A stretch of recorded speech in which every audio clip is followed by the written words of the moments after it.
Women are evil creatures disguised as beautiful beings. Their touch ignites passion, but also fuels pain. Their smiles hide deceit. Their tears fake sorrow. Once bitten, twice shy. My heart still bears the scar. A gold-digging ex had drained my trust, leaving only ashes of love. Never to trust women. But first, I have something to tell you. Hey everyone, I'm so excited to share that. I'll be posting episode-based stories here on Mimi Stories 256. Each tale will unfold in chapters, rich with emotion, twists and unforgettable characters. If you love stories that build over time and keep you coming back for more, you're in the right place. Let's journey together, one episode at a time. Let's start. Sarah's point of view. How I ended up marrying the blind CEO. I was volunteering at the local children's playground, helping out with the afternoon activities. The sun was shining bright and the kids were laughing and playing tag. I was sitting on a bench watching them with a warm smile. That's when I saw him, a handsome man in an automatic wheelchair, riding towards the playground.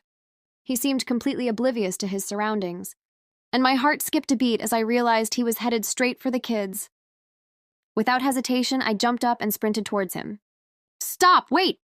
I called out, but he didn't seem to hear me. I reached him just in time, grabbing the joystick and turning the wheelchair sharply to the left. The man's head jerked up, his eyes wide with surprise and something else. Something almost like fear, but as he looked up at me, his expression changed.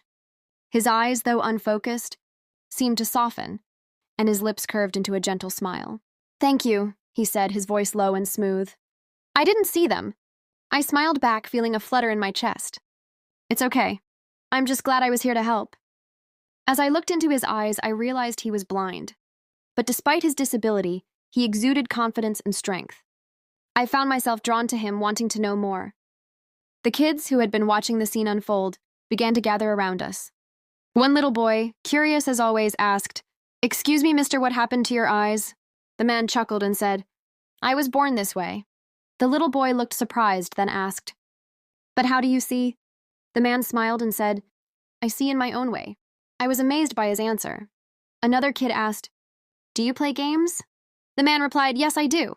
The little boy then asked, "Can you play tag with us?" The man smiled and said, "I'd love to." I was surprised he agreed. The kids cheered and started to play. I watched amazed as he played with the kids. He was so good with them. After a while, the kids said goodbye to him and ran off. I turned to him and said, "You're really good with kids." He smiled and said, "Thank you." I then asked, "Do you come here often?" He replied, "Yes, I do. I love this place."